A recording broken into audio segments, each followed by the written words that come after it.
Hello, I'm Greg Holt, pastor of discipleship here at Beulah Land Bible Church, and welcome to I'm All In church-wide campaign. Now, as you know, I'm All In is based upon chapters 2 and 3 in the book of Revelation. Now, I know when you hear the word revelation, at first glance it can be somewhat intimidating and confusing, but I want to assure you it doesn't have to be that way. See, sometimes when we look at the book of Revelation, it reminds us of this Rubik's Cube, where you're trying to turn and get all of the colors on the same side, and you're turning and you're turning and you're adjusting and you're getting nowhere fast, and all of a sudden you just give up and you become frustrated and quit. But guess what? It does not have to be that way. Let me tell you how I know that's the truth. Because a few years ago, I had the awesome privilege to teach a class of the book of Revelation during our fall session here at Beulah Land Bible Church. And from that class, I want to share just a few simple things that will help you get the most out of your small group time so that you can begin to understand it, but more importantly, live it out and apply it in your own lives. So first, I want you to read through the first 3 chapters of the book of Revelation to give yourself a personal overview of what you're going to be focusing on for those 7 weeks. It's going to help to orient you. It will help you get used to the language of Revelation, the literary style of Revelation, and both the rhythm and the flow of the book of Revelation. Second thing I want you to do is, as you're reading the first 3 chapters, take note of the different names that are used in reference to Jesus. For instance, in Revelation chapter 1, verse 5, it identifies Jesus as the faithful witness, the firstborn from the dead, the ruler over the kings of the earth. In 1:8, it says he's the Alpha and the Omega, the beginning and the end, the Almighty. In verse 13, it identifies him as the Son of Man.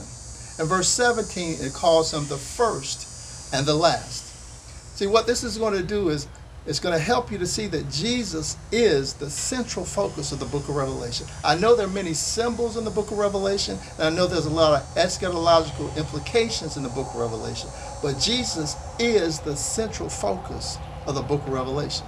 But the third thing I want you to do is this. As you're reading through chapters 2 and 3, you're going to see 4 repeated phrases that Jesus says to each church. And the repeated phrases are this: to the angel of the church, these things says, I know your works. He who has an ear, let him hear. Let me show you what I mean. The first church that you're going to look at is the church at Ephesus in Revelation chapter 2.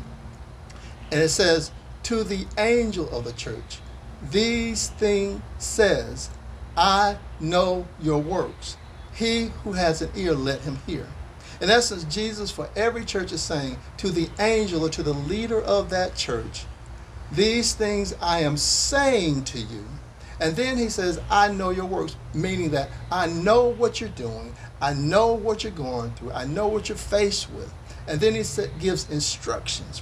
And he gives instructions, and once he completes his instructions, he says, he who has an ear, let him hear. In other words, he's saying, I've said all these things. Now I want you to do these things.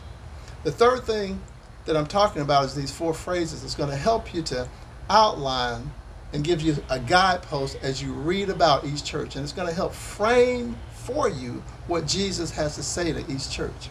So remember those 3 things. To read chapters 1 through 3. As you read it, highlight what it says about Jesus.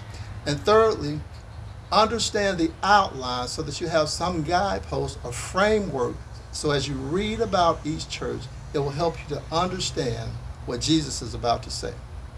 So church, I want you to be encouraged each week. I want you to be encouraged to grow in your relationship to Christ. I want you to continue to participate in your small groups.